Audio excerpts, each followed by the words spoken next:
The champagne flute shattered against marble before I even registered what I'd done. Crystal shards scattered across the terrace like diamonds under the string lights. And my heart dropped straight through the polished floor beneath my cheap work flats. The tray trembled in my hands. Silver, heavy, worth more than 3 months of my salary.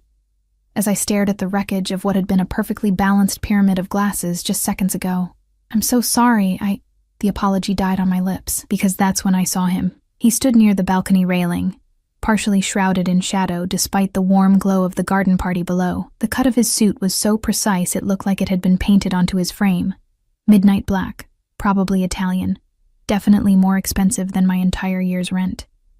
But it wasn't the clothes that made my breath catch. It was the way everyone else on the terrace had unconsciously created a radius of space around him, like planets orbiting a dark star. I'd been working at the Belmonte Hotel for 6 months, serving Montevallo's elite at their exclusive events, and I'd learned to read power. Real power didn't announce itself with loud voices or grand gestures.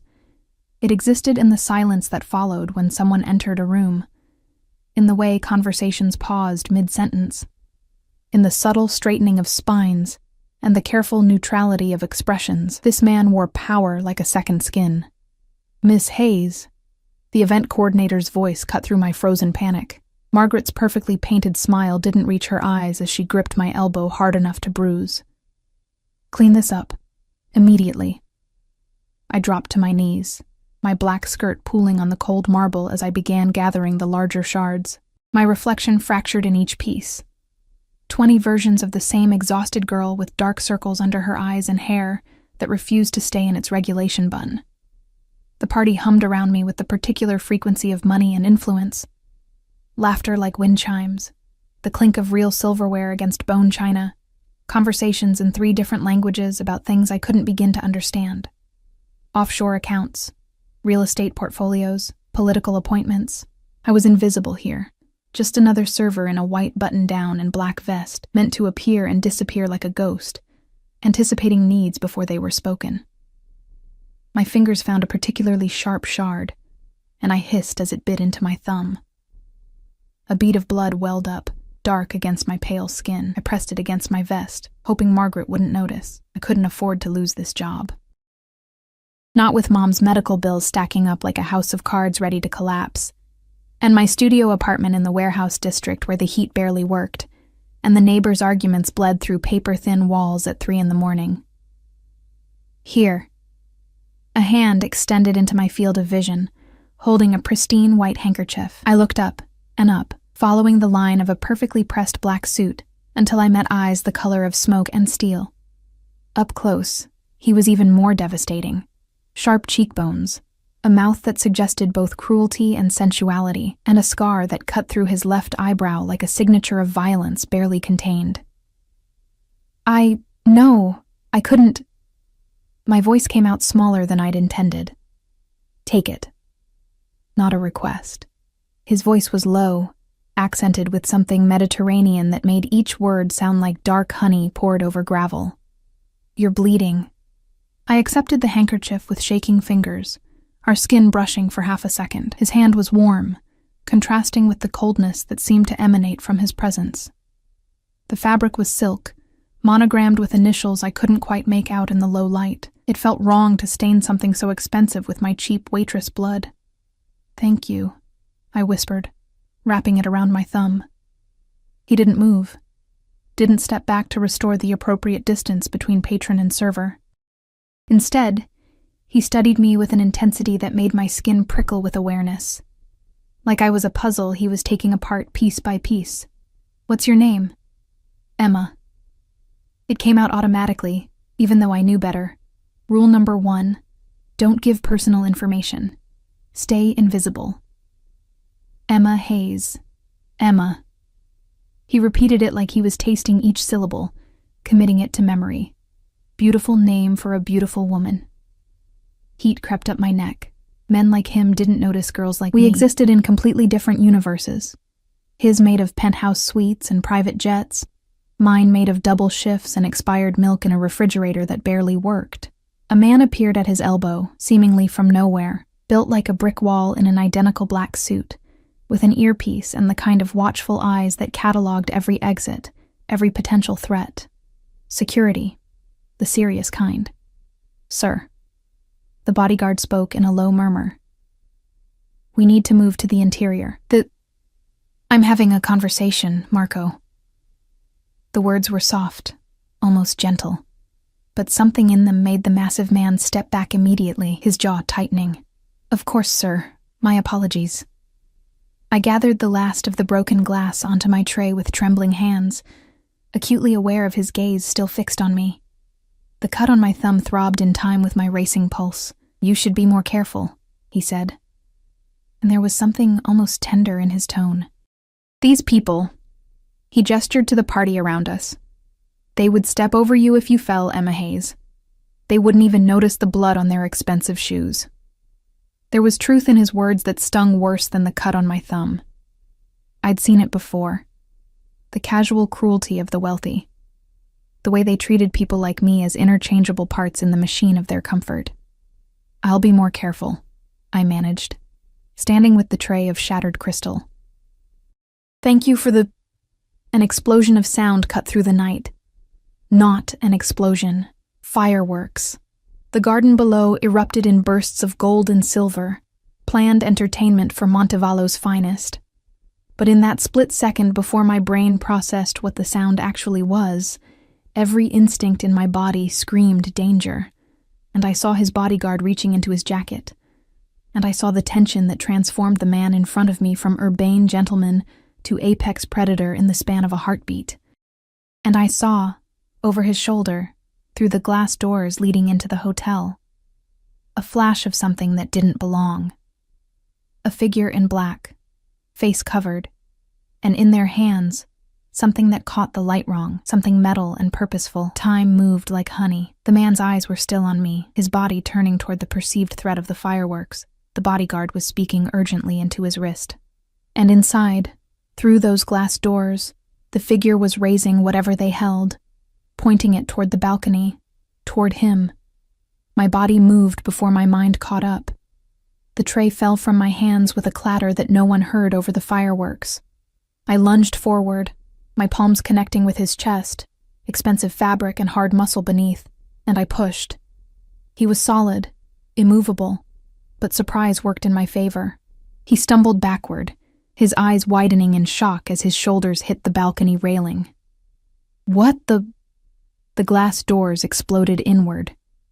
Fire bloomed where he'd been standing, a savage flower of orange and red that turned night into day. The concussive force threw me backward, and I had a fractured moment to see his face. Shock transformed into something else, something calculating and cold, before the world tilted. My back hit marble. The air punched out of my lungs. Heat washed over me in a suffocating wave, and through the ringing in my ears, I heard screaming, stampeding feet, the chaos of beautiful people confronted with beautiful violence. Smoke burned my throat as I gasped for air, tried to move, couldn't. Then hands, strong, urgent, gripped my arms. I was being lifted, pulled, dragged away from the heat and the screaming. My vision swam with tears and smoke. But I caught a glimpse of him, the man from the balcony. His perfect suit was torn, face smudged with soot, but those steel-gray eyes were laser-focused on me. "Don't let go of her," he commanded someone. "Marco, probably. She doesn't leave your sight. Sir, we need to evacuate." I said don't let go of her. The world was spinning, sounds fading in and out like a radio losing signal. I tried to speak, to ask what happened. Who was that? Why did someone try to kill him? But darkness was pulling at me with insistent fingers, and the last thing I registered before I slipped under was his voice, low and deadly serious, speaking to someone I couldn't see. Find out everything. Her life, her debts, her mother, her friends. Everything. I want her background on my desk in an hour, and double the security on her building. No one touches her. No one even looks at her wrong. A pause. Then, softer, almost to himself. She saved my life, which means now she's mine. The darkness took me completely, pulling me down into unconsciousness with those words echoing in my head like a promise and a threat wrapped into one. Mine. I woke up drowning in Egyptian cotton. The sheets were so soft they felt liquid against my skin, nothing like the scratchy Target clearance bedding in my studio apartment. For a disoriented moment, I thought I was dreaming, that I'd fallen asleep during my shift, and this was my brain's cruel joke, offering me luxury I'd never touch in real life. Then the pain hit. My back throbbed like one giant bruise, and when I tried to sit up, every muscle screamed in protest. The movement sent a sharp ache through my ribs that made me gasp, and suddenly there were hands on my shoulders, gentle but firm, pressing me back down. "Easy, Miss Hayes. You have bruised ribs and a mild concussion. The doctor said you need to rest." I blinked against the soft lamplight, my vision slowly focusing on the woman standing beside the bed. She was maybe 50, with kind eyes and graying hair pulled back in a neat bun. She wore scrubs, pale blue, medical grade, and had the competent air of someone who'd spent decades caring for people. "Where?" My throat was raw, probably from the smoke. "Where am I?" "You're safe." She poured water from a crystal pitcher into a glass, holding it to my lips. "Drink slowly." The water was cool and perfect, probably filtered through something that cost more than my car. I drained half the glass before my brain started cataloging details of the room around me. Not a hospital. Definitely not a hospital. The bedroom was larger than my entire apartment, decorated in shades of cream and gold that screamed quiet wealth.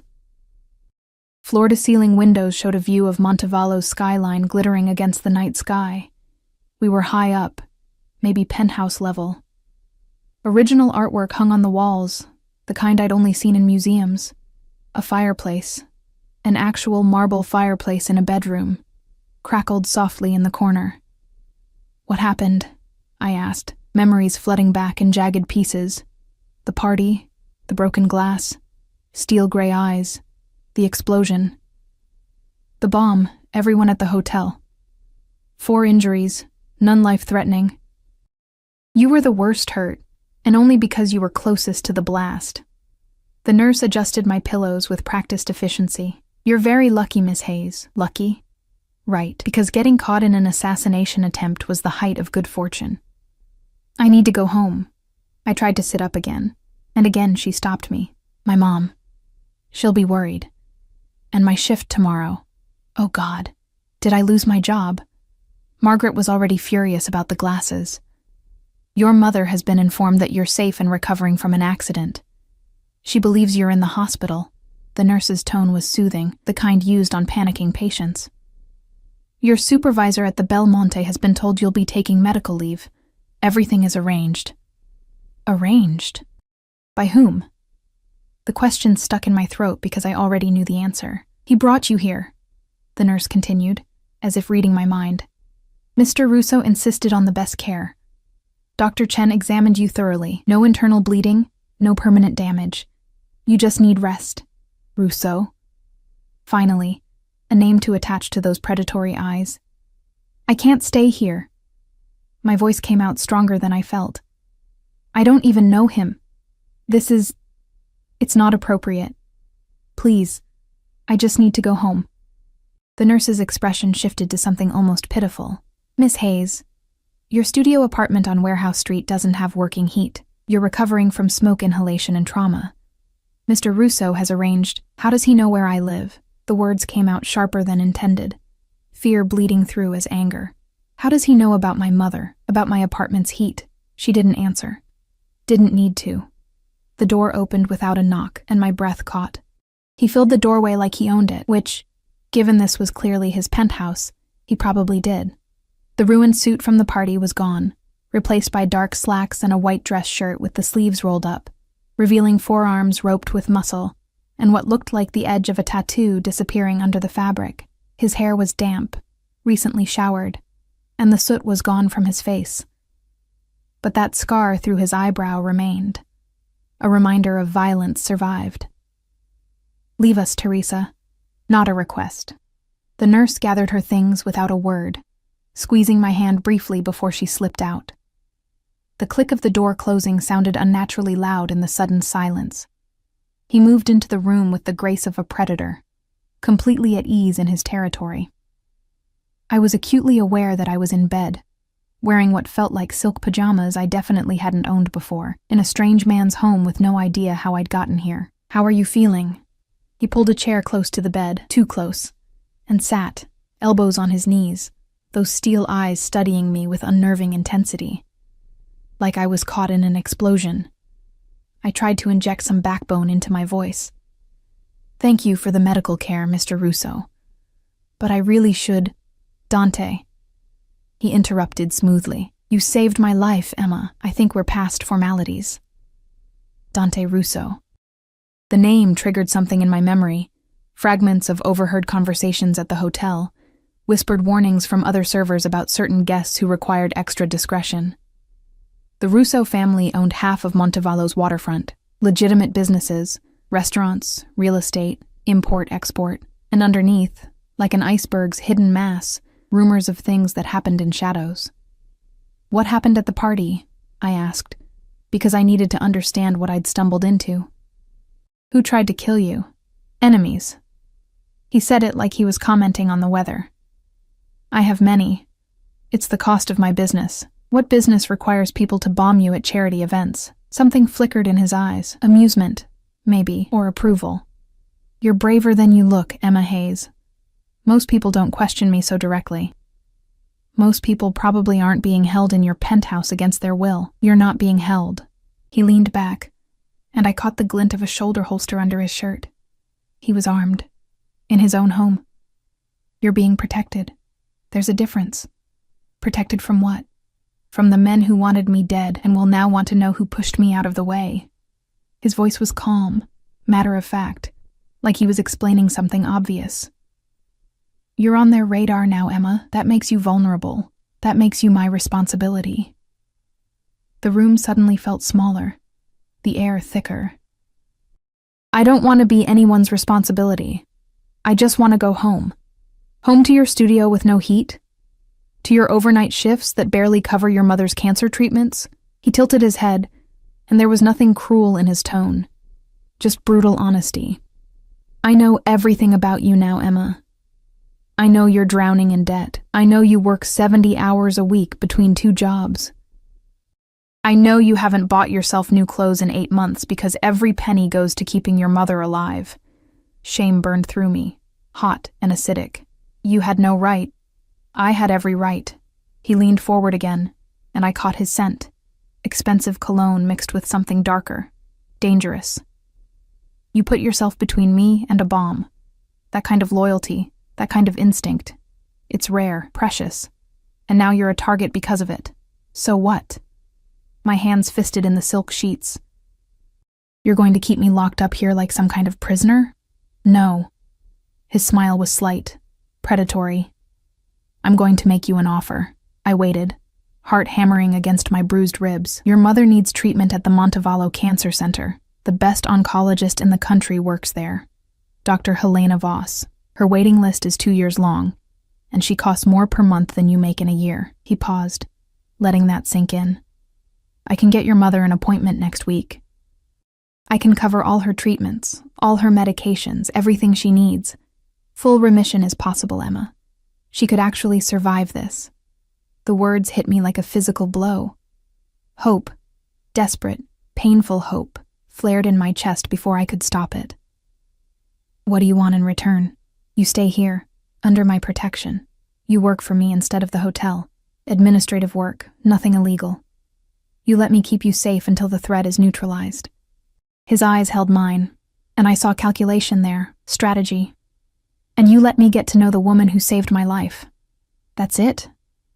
Suspicion made my voice sharp. "You'll save my mother's life in exchange for what, exactly? Because men like you don't make deals without getting something valuable in return." "Men like me?" He raised that scarred eyebrow. "Dangerous men. Men who wear guns to dinner and have bodyguards who look like they've killed people. Men who have enemies willing to bomb crowded parties." I forced myself to meet his gaze. "I'm not stupid, Mr. Russo. Dante. Whatever you are, whoever you are, this isn't charity. So tell me what you really want." The silence stretched between us, taut as a wire. Then he smiled. A real smile this time, and it transformed his face from coldly beautiful to devastating. "Honesty." I appreciate that. He stood, moving to the window, hands in his pockets as he looked out at the city lights. You're right. I don't do charity, but I do pay my debts, and I owe you my life. More than that. He turned back to face me, and something in his expression made my pulse skip. I'm intrigued by you, Emma Hayes. A girl who works herself to exhaustion for a mother who's dying anyway, who stays invisible, keeps her head down, asks for nothing. And then, in one moment of pure instinct, throws herself between a stranger and certain death. Anyone would have done the same. No. His voice was flat, certain. They wouldn't have. I've been in this world long enough to know. Most people freeze. Most people run. You pushed me out of the way without a second's hesitation, and that... He moved back toward the bed, and I had to tilt my head back to maintain eye contact. That tells me something about who you are. Something I want to understand. This is insane. But my voice wavered. I don't even know you. You will. He reached out, and I froze as his fingers brushed my cheek, gentle, almost reverent. Take the deal, Emma. Let me save your mother. Let me keep you safe. And in return, you stay here, work for me, and give me the chance to figure out why a girl who has every reason to hate people like me would risk her life for one. I should have said no. Should have run from this room, this penthouse, this man who looked at me like I was something precious and breakable and his. Everything about this screamed danger. The kind that wore expensive suits and made offers that sounded too good to be true. But I thought of Mom, of her frail body wasting away in that hospice room that smelled like disinfectant and death. Of the doctors who'd stopped meeting my eyes when they told me there was nothing more they could do. Of the reality that I was going to watch her die slowly, painfully, while I worked myself into an early grave trying to buy her a few more months. 1 month, I heard myself say. I'll stay for 1 month. You protect me, get my mother into treatment, and I'll work for you. But after that, if the threat is gone, I leave. No strings, no debt. Deal? He studied me for a long moment, and I saw the calculation behind his eyes. The weighing of options, the strategy of a man who played chess with human lives. Deal. He extended his hand. I took it, and his fingers closed around mine with a warmth that felt like a brand, like a claim. Like the beginning of something I couldn't take back. Get some rest, Emma. Tomorrow we'll discuss your new position. And I'll have Marco drive you to visit your mother. She should hear about her treatment from you. He released my hand and moved toward the door, but paused at the threshold. Oh, and Emma, the clothes in the closet are yours. I had my assistant purchase everything you'll need. Burn those hotel uniforms. You won't be needing them anymore. The door closed behind him with a soft click, and I was alone in the golden bedroom with its silk sheets and city view, and the growing certainty that I'd just made a deal with the devil. Outside, the city glittered like a beautiful lie, and somewhere in the darkness, people who wanted Dante Russo dead were now looking for me. I pulled the covers up to my chin and tried not to think about the warmth of his hand still burning against my skin, or the way he'd looked at me like I was already his. Mine, he'd said in my unconscious memory, and God help me, I'd just agreed to let him keep me. The morning sun poured through floor-to-ceiling windows like liquid gold, and I woke to the smell of fresh coffee and something baking, cinnamon maybe, and butter. For a moment, I let myself pretend this was normal, that I belonged in this cloud of a bed, in this palace of a room, in a world where breakfast smells wafted from a kitchen I hadn't even seen yet. Then reality crashed back, the dull ache in my ribs, the bandage on my thumb, and the memory of steel-gray eyes looking at me like I was a puzzle piece he intended to keep. Teresa appeared with the same quiet efficiency as the night before, carrying a breakfast tray that looked like something from a magazine spread, fresh fruit cut into perfect shapes, pastries that were definitely not from a grocery store bakery, and coffee in a cup so delicate I was afraid to touch it. Mr. Russo requests your presence in his office at 10, she said, setting the tray across my lap. I've drawn you a bath, and there are clothes in the closet. Take your time. He's on a call with Tokyo, and will be occupied for another hour. Teresa. I caught her wrist gently. How long have you worked for him? Something flickered in her kind eyes. 12 years, Miss Hayes. Is he? I struggled to find the right words. Is he dangerous? She was quiet for a moment, smoothing invisible wrinkles from the bedspread.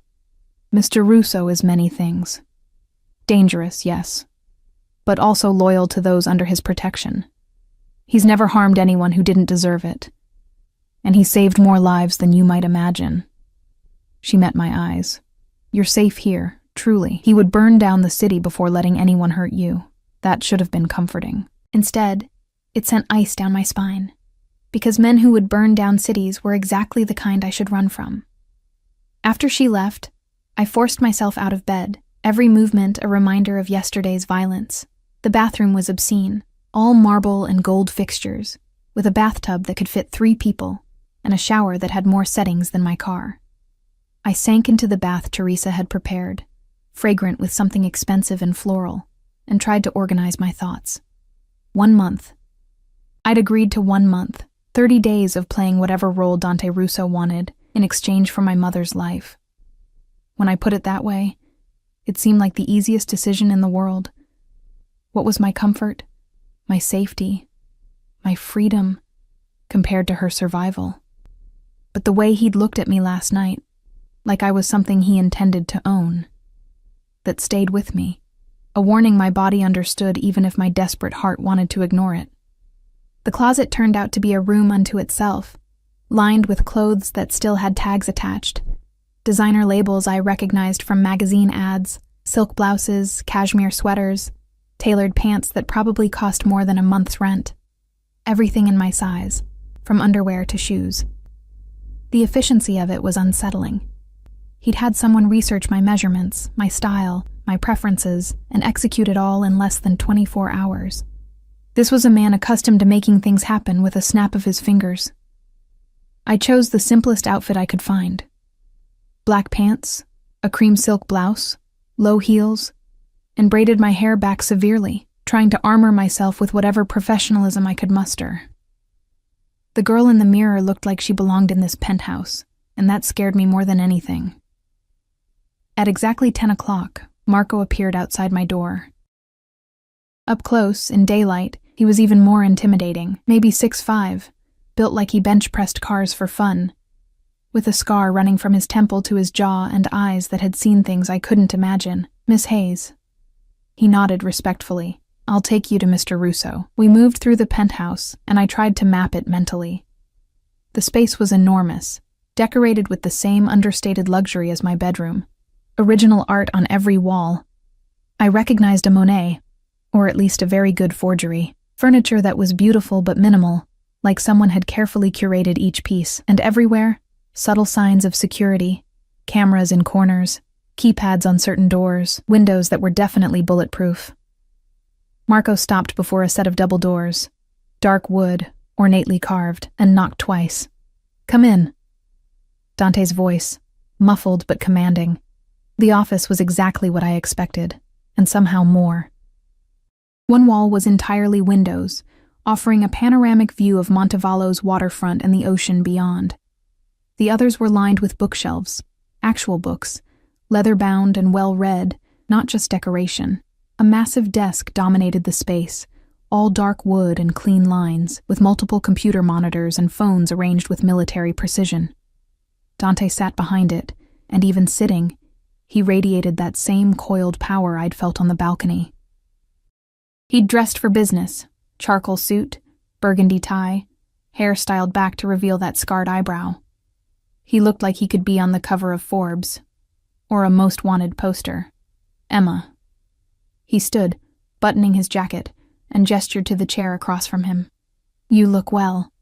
How are you feeling? Like I made a deal with the devil. The words came out before I could stop them. His smile was sharp as a blade. The devil has better suits. Please sit. I lowered myself into the chair.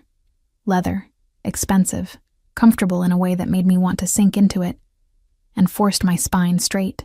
You said we'd discuss my new position. Direct. I like that. He moved around the desk, leaning against it so he was closer to me, close enough that I caught his scent again, that intoxicating mix of cologne and danger. You'll be my personal assistant, managing my schedule, handling correspondence, attending meetings with me, nothing illegal, as I promised. Though, his eyes glinted. You may hear things that would shock your innocent sensibilities. I'm not that innocent. No? He tilted his head, studying me. Tell me, Emma Hayes, what do you know about the Russo family business? Officially? Real estate, restaurants, import-export. Unofficially. I met his gaze steadily. I'm not stupid. I know the rumors. And they don't frighten you? Everything about this frightens me. Honesty seemed safer than pretense with a man who'd already excavated my entire life. But my mother is dying, and you're offering her a chance to live. Fear seems like a luxury I can't afford. Something shifted in his expression. Approval, maybe, or respect. Your mother. Teresa tells me you'd like to visit her today. If that's allowed. You're not a prisoner, Emma. You're under my protection, which means Marco goes with you everywhere. And you tell me where you're going before you leave, but you're free to visit your mother whenever you wish. He pulled out his phone, tapped something, then showed me the screen. This is Dr. Helena Voss's schedule. She's cleared space for your mother on Friday. The Montevallo Cancer Center will contact your mother's current facility today to begin transferring records. I stared at the calendar appointment, my throat suddenly tight. 3 days. In 3 days, my mother would be seeing the best oncologist in the country. How did you... Friday is 2 days away. You set her waiting list. I said it was 2 years long for most people. His smile was dark. I'm not most people. Dr. Voss and I have an understanding. I didn't want to know what kind of understanding. Didn't want to imagine what favors a man like Dante Russo might have done to earn such immediate access. I just nodded, blinking back the tears that threatened. Thank you. Don't thank me yet. He moved back behind his desk, pulling up something on one of his monitors. We need to discuss the threat. The bombing wasn't random. It was coordinated, professional. My security team is analyzing footage and running down leads, but until we identify who ordered it, you're in danger simply by association. You keep saying that. But why would they care about me? I'm nobody. You saved my life. He turned the monitor toward me, and I saw frozen security footage from the party. The moment before the explosion, my hands on his chest, pushing him back. This footage was supposed to be destroyed in the blast. It wasn't. Which means someone knows what you did. And in my world, Emma, anyone who protects me becomes valuable, either as leverage against me or as a target to hurt me. The casual way he said it made my blood run cold. What kind of life do you live where someone would kill a waitress just to hurt you? The only life I've ever known. No apology in his voice, just fact. My father built this empire on blood and loyalty. I inherited both. The people who tried to kill me aren't going to stop because they failed once. They'll regroup, plan better, and next time, his eyes locked on mine, intense enough to pin me to the chair. They'll come for everyone I care about. You don't care about me. You don't even know me. Not yet. He stood, buttoning his suit jacket, and moved toward me with that predatory grace. But I intend to, starting now. Marco will take you to see your mother. You have 2 hours. After that, we have a dinner meeting at Il Paradiso, one of my restaurants. You'll accompany me. As your assistant. As my guest. He offered his hand, and after a moment's hesitation, I took it, letting him pull me to my feet. We were standing too close enough that I had to tilt my head back to maintain eye contact. Close enough that I could see the silver flecks in his gray eyes, the faint shadow of stubble along his jaw. I want them to see you with me. I want everyone in Montevallo to know you're under my protection. Why does that sound more like a threat than a comfort? His laugh was low, genuine. Because you're smarter than you give yourself credit for. His thumb brushed across my knuckles, a gesture so gentle it seemed at odds with everything else about him. Go see your mother, Emma. Tell her about Dr. Voss. Give her hope. And tonight, his smile turned predatory. Let me show you my world. Marco drove like he expected an ambush at every intersection, constantly checking mirrors, taking random turns, scanning rooftops. The car was a black Mercedes with windows so tinted I could barely see out, and I suspected it was armored beneath its sleek exterior. How long have you worked for Dante? I asked, needing to fill the silence. 15 years, Miss Hayes. His voice was surprisingly gentle for such a large man, since I was 20. And you've been his bodyguard all that time? His friend. His brother. His guard. Marco glanced at me in the rearview mirror. Mr. Russo saved my life when I was nobody. A kid from the streets with nothing. He gave me purpose, family. I'd die for him without hesitation. The absolute conviction in his voice sent chills down my spine. This was the kind of loyalty Dante inspired. The bone-deep, die-for-you kind. Has anyone ever tried to kill him before? Many times. 17 attempts in the last decade. Said so casually, like he was discussing the weather. He's survived them all. He's smart, always 3 steps ahead. But this one... Marco's jaw tightened. They got too close. If you hadn't pushed him, I just reacted. I wasn't thinking. That's what makes it matter, Miss Hayes. Anyone can choose to be loyal. But instinct, that's truth your body knows before your mind does. We pulled up to the hospice facility where my mother had been for the last 2 months. A squat, depressing building that smelled like illness and resignation. The contrast to Dante's penthouse was so stark it physically hurt. Marco opened my door, scanning the street before allowing me to exit. I'll be right here. You have 2 hours. Mom was in her usual room at the end of the hall, propped up in bed watching a game show with the sound too loud. She'd lost more weight since last week. Her skin papery and thin, dark circles making her eyes look hollow. But when she saw me, her whole face lit up. Emma. Baby, what are you doing here on a Tuesday? Don't you have work? I pulled a chair close to her bed, taking her frail hand in mine. I have news, Mom. Good news. As I told her about Dr. Voss, about the appointment on Friday, about the treatment that could actually save her, I watched hope bloom in her eyes like a flower opening to sunlight. She cried, and I cried. And for a moment the world was just us, mother and daughter, clinging to the possibility of more time together. I didn't tell her about the bomb, didn't mention Dante Russo or the deal I'd made, didn't explain that her miracle came with a price I still didn't fully understand. Some truths were too heavy to share. When I left, she was already looking stronger, animated, planning all the things she'd do once she was in remission. The weight of her hope settled on my shoulders like a mantle I couldn't shed. Marco was waiting exactly where I'd left him, and we drove back through the city in comfortable silence. But as we approached Dante's building, a gleaming tower of glass and steel in Montevallo's most expensive district, Marco spoke again. He's different with you. What do you mean? Mr. Russo. He's careful, controlled. He doesn't let people get close, doesn't show vulnerability. But with you... Marco pulled into the underground garage, past multiple security checkpoints. He's protective in a way I haven't seen before. Like you matter more than you should. I saved his life. He's paying a debt. Marco's eyes met mine in the mirror, and there was something knowing in them. If you believe that, Miss Hayes, then you don't understand him at all. The words followed me back into the penthouse, into my golden bedroom, into the hours I spent trying not to think about what tonight's dinner would bring. Because somewhere in the back of my mind, a truth was crystallizing that I didn't want to acknowledge. Dante Russo wasn't just protecting me out of obligation, he was claiming me.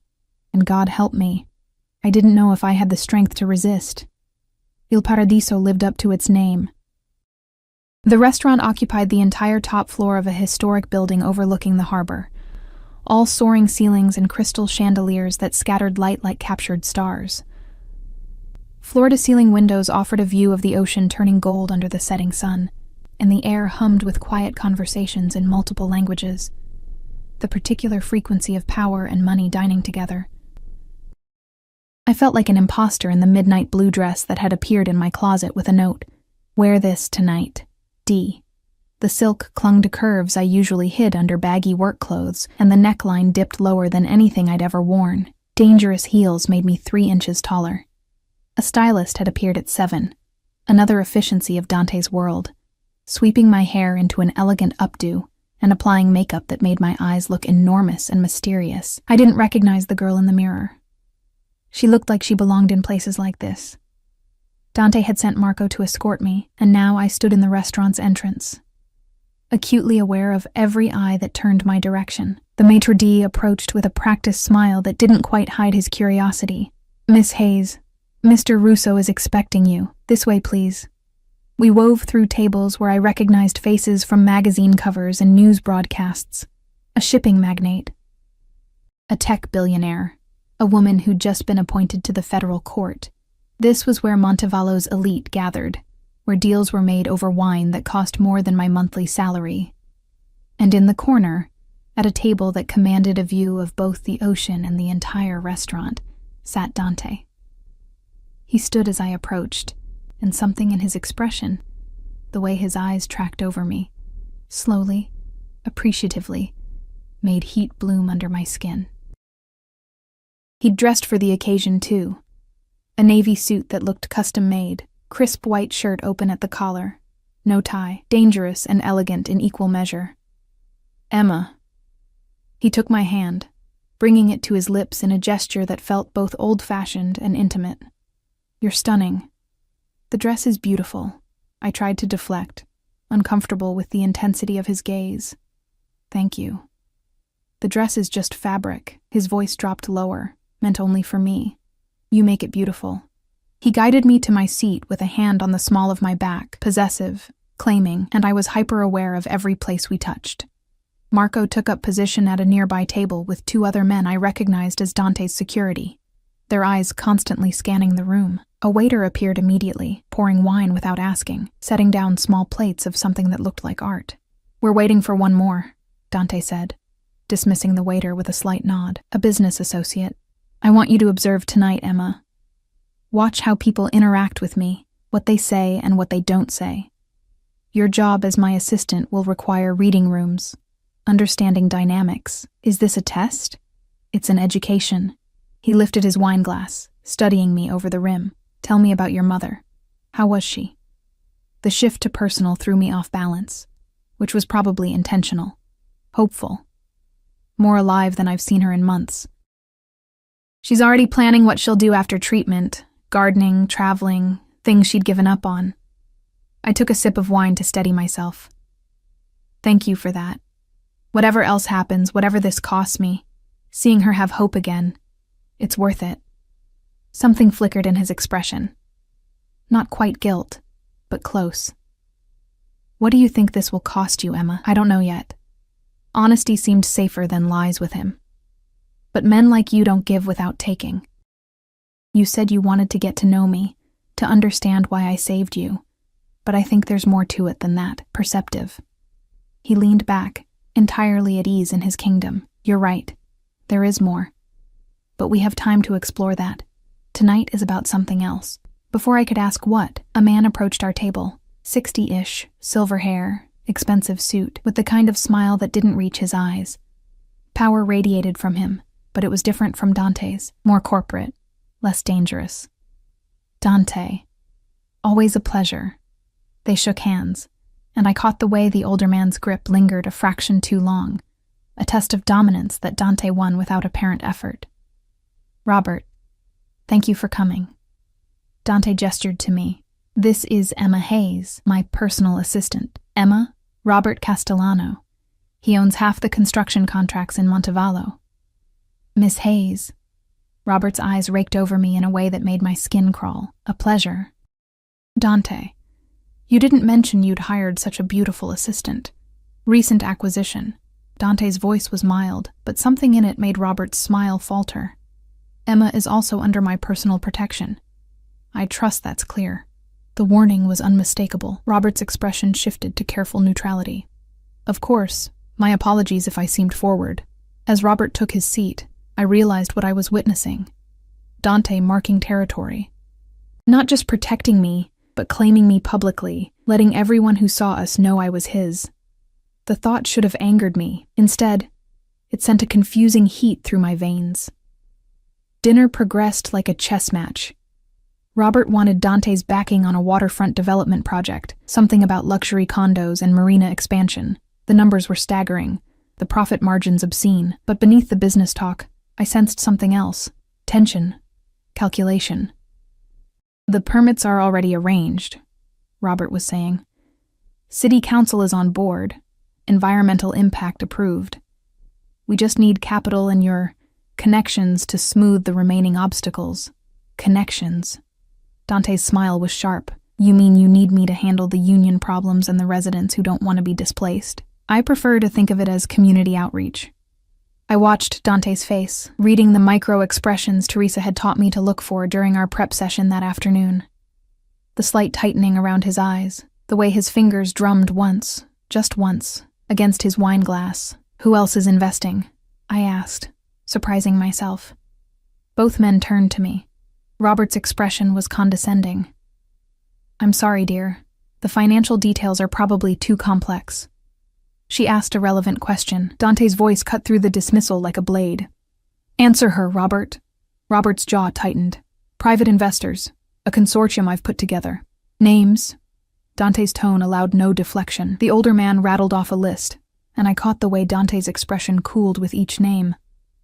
I didn't recognize them, but clearly he did, and clearly he didn't like what he was hearing. Emma. Dante turned to me, and I saw the test in his eyes. What do you think? Should we invest? My heart hammered. This was insane. I knew nothing about real estate or construction. But he'd asked, and something told me the answer mattered, so I thought about what I'd observed. Robert's too eager smile.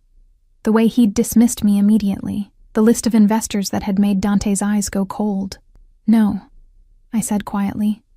Something feels wrong about it. Robert laughed. Actually laughed. Mr.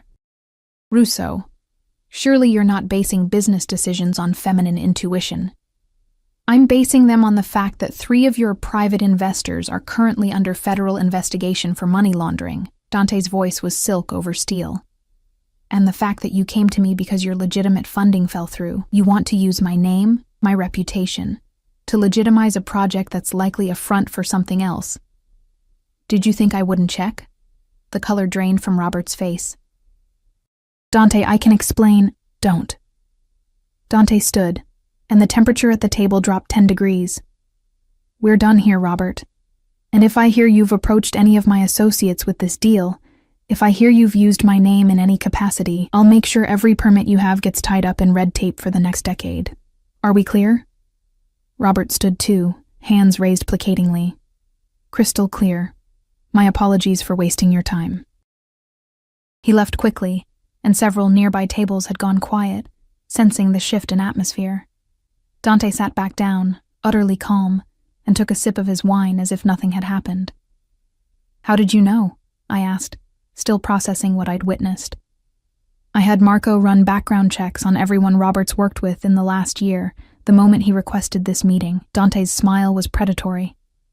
I'm always 3 steps ahead, Emma. It's how I've survived this long. But you... He reached across the table, taking my hand. You trusted your instinct. That's valuable. Rare. I just thought he seemed dishonest. Most people in my world are dishonest. Learning to navigate those waters, to read between lines and under surfaces. That's an art form. His thumb traced circles on my palm, and I couldn't pull away even though I knew I should. You have good instincts. We'll refine them. The rest of dinner passed in a blur of exquisite food I barely tasted, and conversations that felt like lessons. Dante introduced me to several other guests who approached our table. Always with that same possessive hand on my back, that same clear message. She's mine. Hands off. By the time we left, my head was spinning with information and wine, and the constant awareness of his presence beside me. Marco drove us back through the city, and Dante sat close enough in the back seat that our thighs touched, that I could feel the heat of him through expensive fabric. You did well tonight, he said as we rode the private elevator up to the penthouse. Better than well. You have a natural talent for reading people. I've spent years being invisible, watching people who never noticed I was there. You learn things.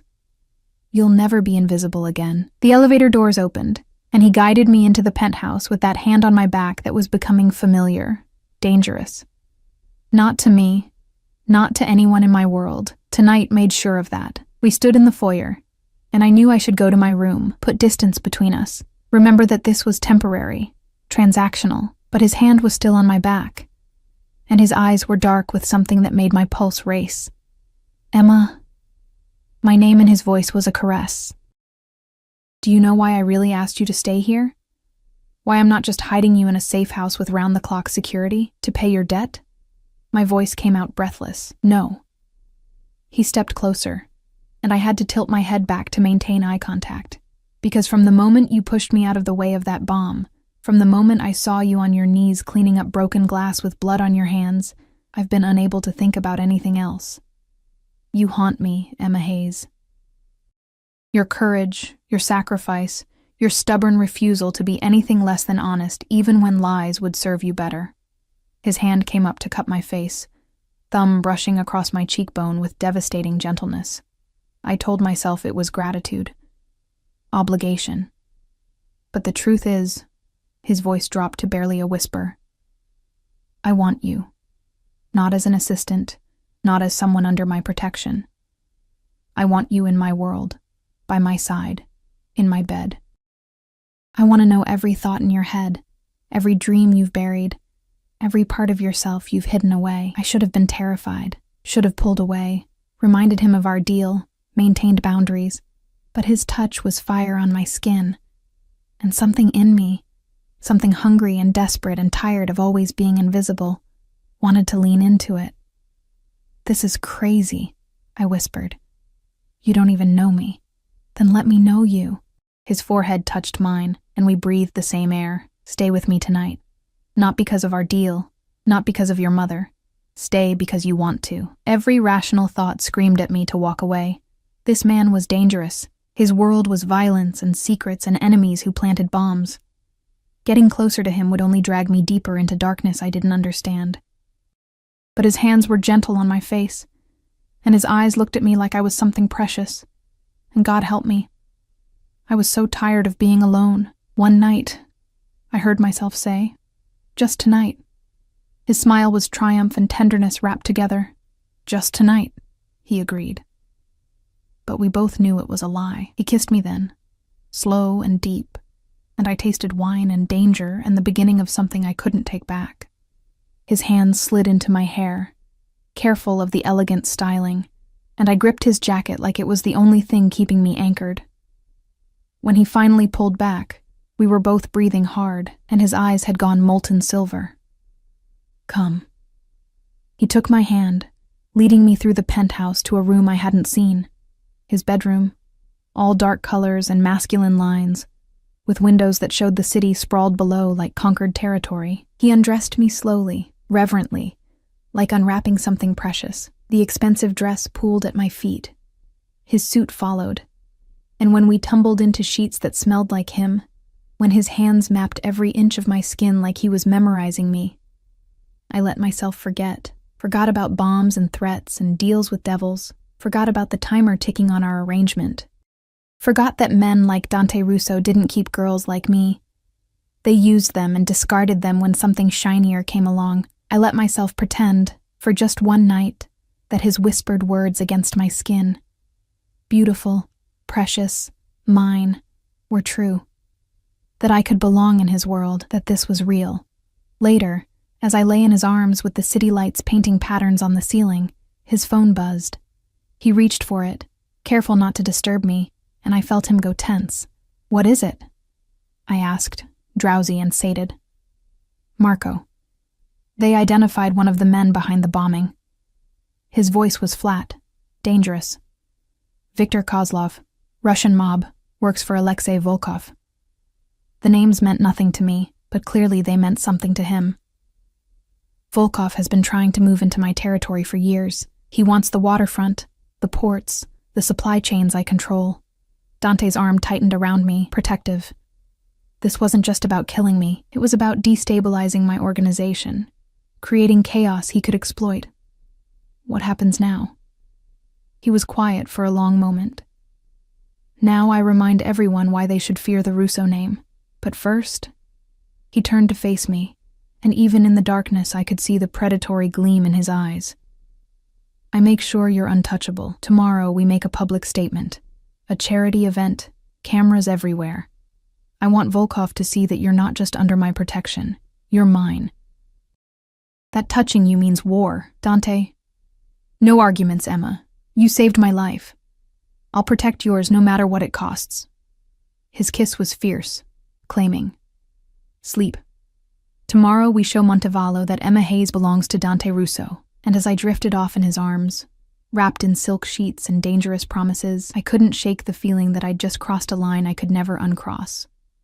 That somewhere in the last 24 hours, this had stopped being about a deal and started being about something far more dangerous.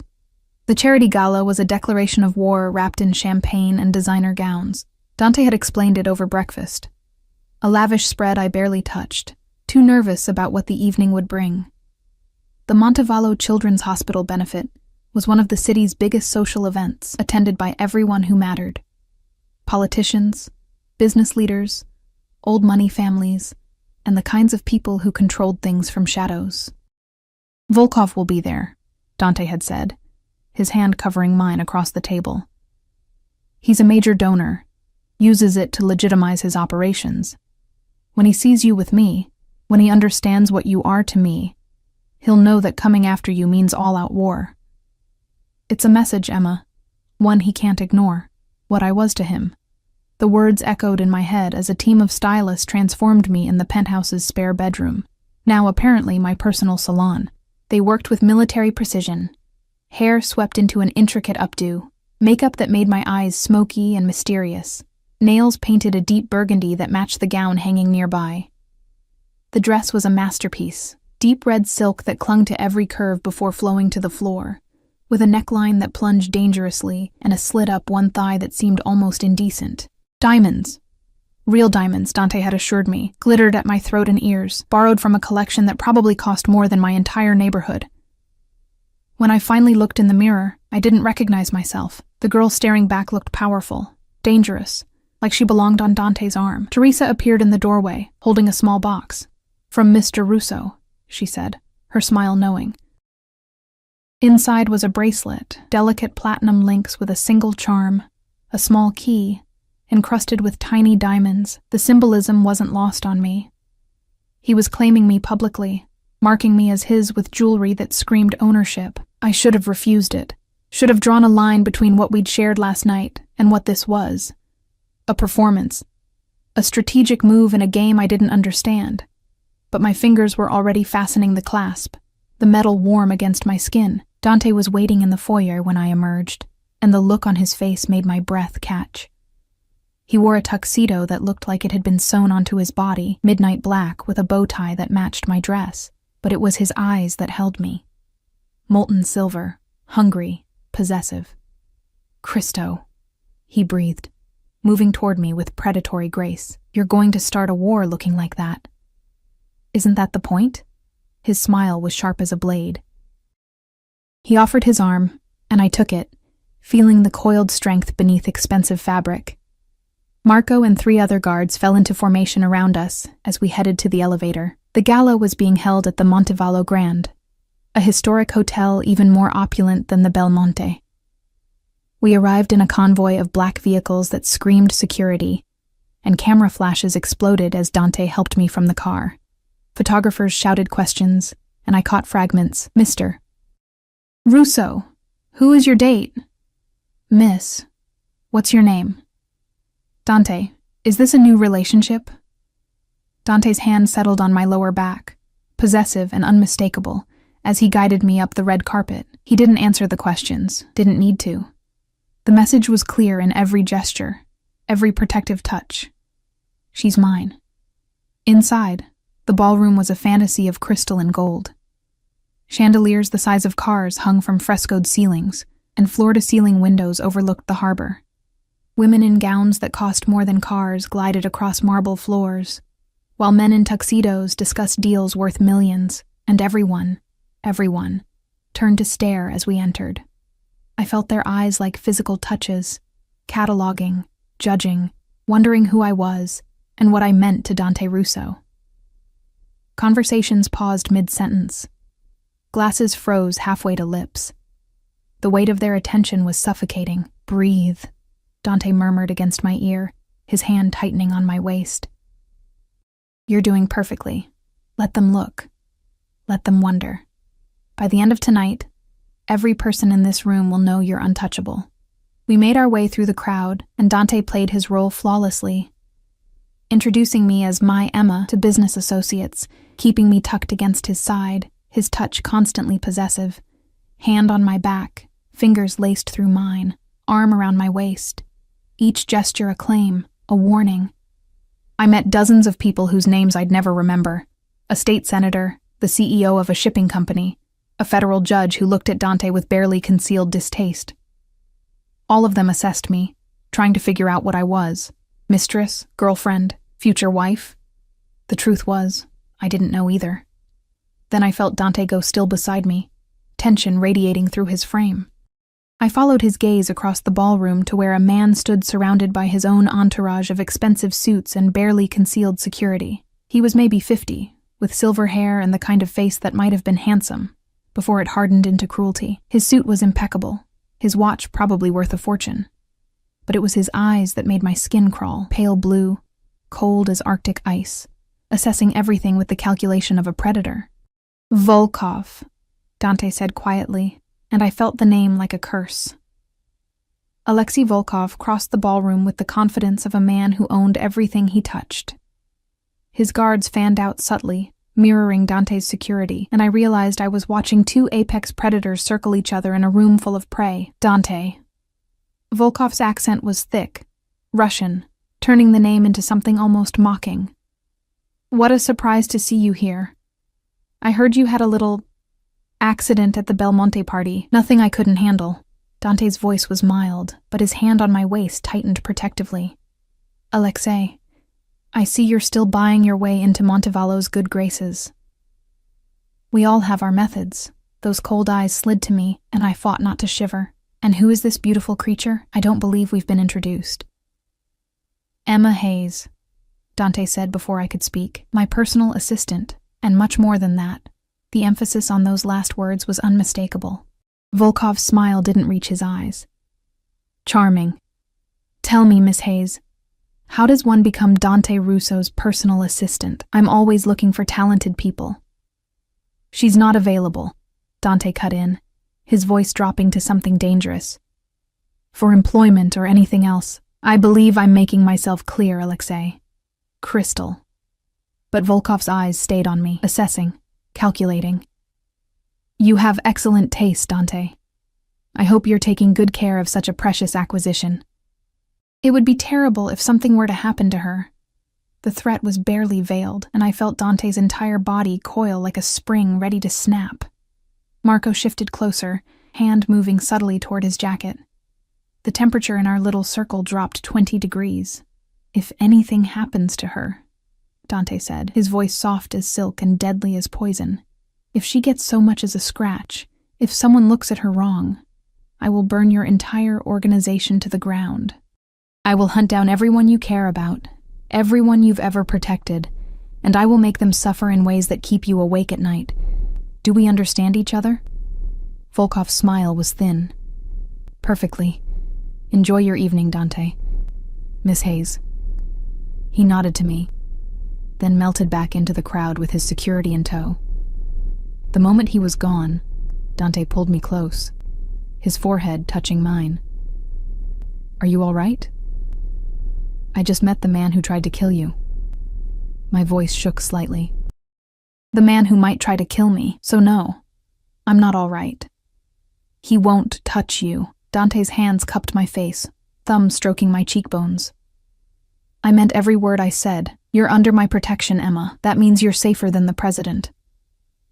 Unless you're not there to protect me.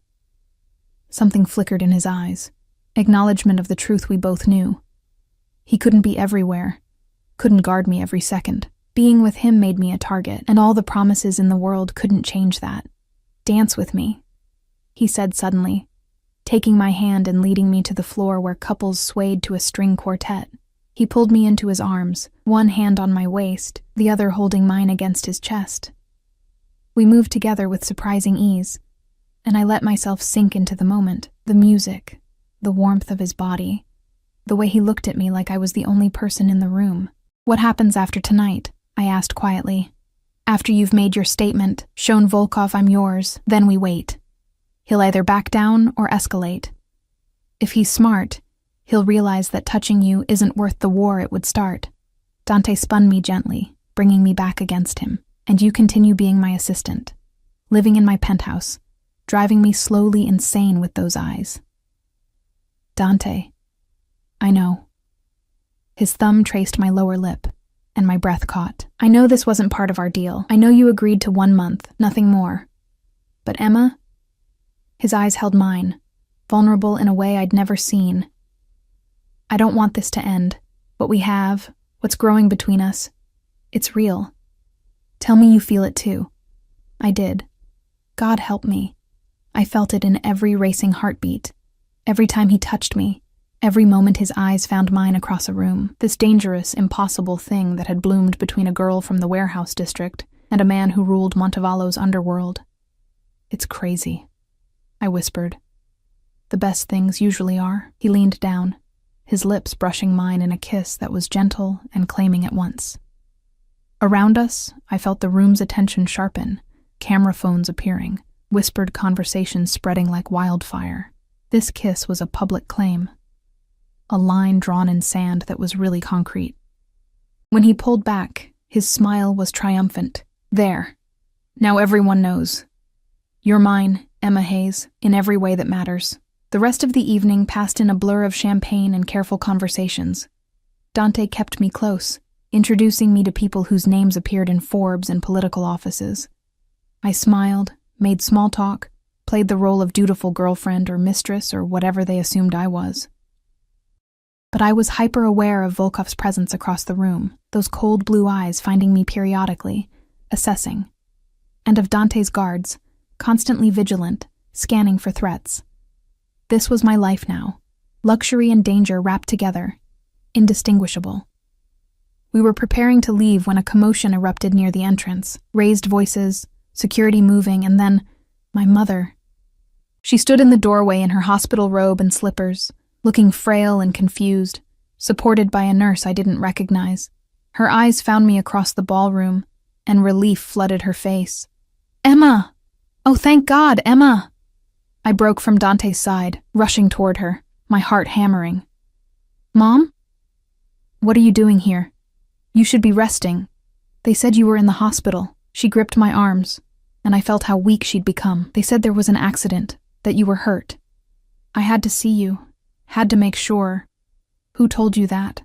My blood ran cold. The nurse stepped forward, young, professional, apologetic. I'm so sorry, Miss Hayes. A man called the facility saying he was family, that you'd been in an accident. Your mother was so upset. She insisted I bring her to verify you were safe. Dante was beside me instantly, his face carved from ice. Describe the man. I didn't see him. He just called Marco. Dante's voice cut through the growing crowd. Get them to the car. Now. Emma, your mother stays with us tonight. It's not safe at the facility. What's happening? My mother asked, frightened now by the tension radiating from Dante. Emma, who is this man? Someone who wants to keep you safe, Mrs. Hayes. Dante's voice gentled for her, even as his hand gripped my waist protectively. Please, let my men take you somewhere secure. Emma will explain everything. It took 20 minutes to get my mother settled in one of the Mercedes, with Teresa to keep her calm, and Marco coordinating what looked like a military extraction. Dante made calls in rapid Italian, his face getting darker with each conversation. Finally, in the car heading back to the penthouse, he turned to me. It was a message. Volkov wanted to show he could get to her. To you. That my protection only extends so far. He used my mother as a prop in your power games? Fury cut through my fear. She's dying, Dante. She's fragile and scared, and now she's under the same protection you are. His hands framed my face, forcing me to look at him. I'm moving her to a private facility tomorrow. Top security, best care. Dr. Voss will oversee everything personally. She'll be safer than she's ever been. I promise you, Emma. No one will touch her. How can you promise that? He got to her once, and I will make sure he regrets it. The cold fury in Dante's voice made me shiver. Volkov just declared war. He doesn't know it yet, but he's already lost. Back at the penthouse, Teresa settled my mother in a guest room while Dr. Voss, summoned within an hour of our call, examined her to ensure the evening's stress hadn't caused any damage.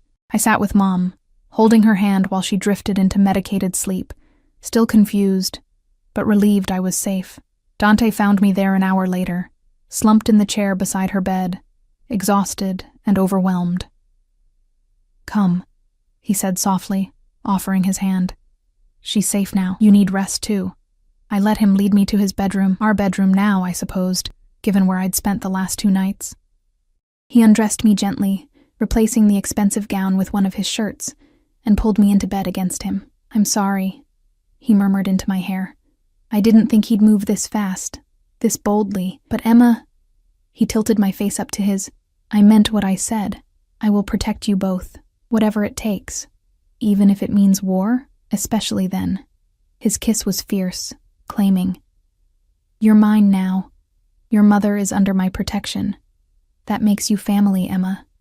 And I protect my family with everything I have." Family. The word should have terrified me, implying permanence, commitment, a future I'd never imagined. But wrapped in his arms, feeling the steady beat of his heart, I felt something else. Safe. Cherished. Home. "What happens now?" I asked. "Now I make some calls. By morning, Volkov will understand the consequences of touching what's mine." His hand stroked down my spine, soothing. "And you get your mother the best care in the country. You continue working with me, and you let yourself be happy. Can you do that?" "I don't know if I know how to be happy." "Then let me teach you." His smile was tender, dangerous, devastating. "Let me show you what your life can be, Emma Hayes. Not struggling, not invisible, but seen, treasured, protected. Mine." There was that word again. Mine. It should have made me rebel, should have triggered every independent instinct I had. Instead, I kissed him. Poured every complicated emotion into it, gratitude and fear and desire and something that felt dangerously like love. When we finally broke apart, both breathing hard, I made my choice. "Okay," I whispered, "teach me." 3 months later, my mother walked out of the Montevallo Cancer Center cancer-free. Dr. Voss called it a miracle, but I knew better. It was money and expertise, and Dante's ruthless efficiency in making things happen. Mom had been moved to a private facility the morning after the gala, a place that looked more like a luxury resort than a medical center, with gardens and private rooms and staff that catered to her every need. I visited her every day, watching color return to her cheeks, watching her strength rebuild, watching hope transform into reality. And every night, I returned to the penthouse, to Dante. We'd fallen into a rhythm that felt almost normal. Mornings working together in his office, me learning the legitimate side of his empire while carefully not asking about the parts that happened in shadows. Afternoons visiting Mom or meeting with the various charities I'd started working with, using Dante's money and influence to actually help people like I'd once been. Evenings were ours. Dinners at his restaurants, quiet nights in watching the city lights, and always ending, tangled together in sheets that smelled like us. Volkov had backed down after that night. Dante never told me exactly what he'd done, but 2 weeks after the gala, word spread that the Russian had lost a major shipment and 3 of his key lieutenants had mysteriously decided to retire. The message was clear. Touch what's mine, and I'll dismantle everything you've built. I'd become a fixture in Montevallo's elite circles, Dante Russo's woman, powerful by association. People who would have stepped over me when I was a waitress now courted my favor, invited me to committees, asked my opinion. It should have felt fake. Instead, it felt like becoming who I was always meant to be. "You're thinking too loud," Dante murmured, pulling me closer on the penthouse balcony where we'd retreated after dinner. The same balcony where I'd pushed him out of death's way, though the scorch marks had long since been repaired. Just thinking about how different everything is. I turned in his arms, looking up at his face. Familiar now, beloved. 3 months ago, I was invisible. Now you're mine. He kissed my forehead, tender and possessive at once. "And I'm yours, Emma, completely. Even though our deal is technically over? 1 month, we said."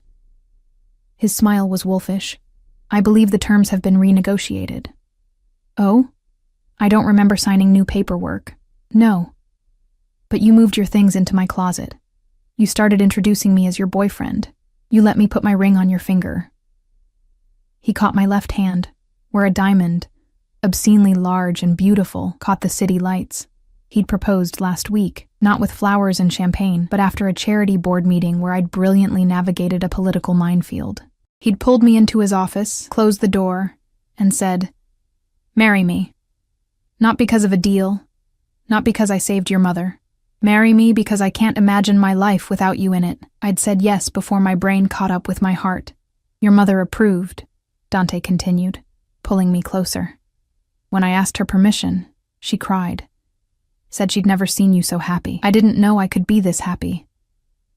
I traced the scar through his eyebrow, that mark of survived violence. "You gave me my mother's life back.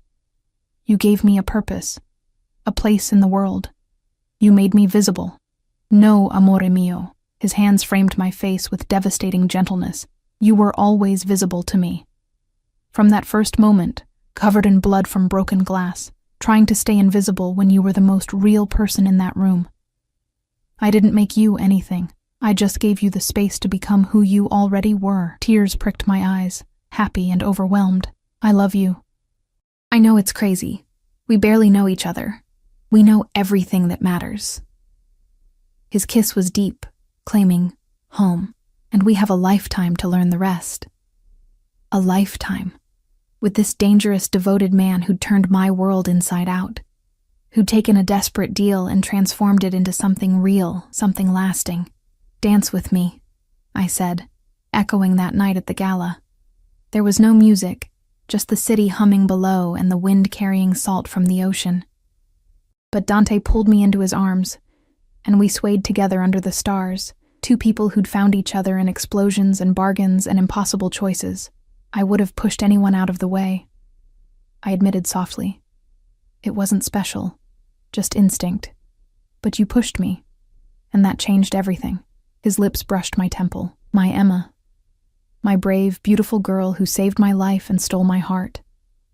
I will spend every day of our lives making sure you never regret that choice." "I don't regret it." I pulled back to look at him, this man who'd claimed me, protected me, loved me with an intensity that still took my breath away. Not for a second. "Good." His smile was pure masculine satisfaction. "Because I'm never letting you go." Below us, the city glittered like scattered diamonds. Montevallo, the place where a poor waitress had pushed a Mafia boss off a balcony and found her destiny in the explosion that followed. Where desperation had transformed into hope, deals had become devotion, and survival had bloomed into love. I'd walked into Dante Russo's world expecting darkness. Instead, I'd found light. And standing in his arms, wrapped in safety and desire and promise, I finally understood what it meant to be home. The future stretched ahead, uncertain, probably dangerous, definitely complicated. But I'd face it with him, my protector, my partner, my love.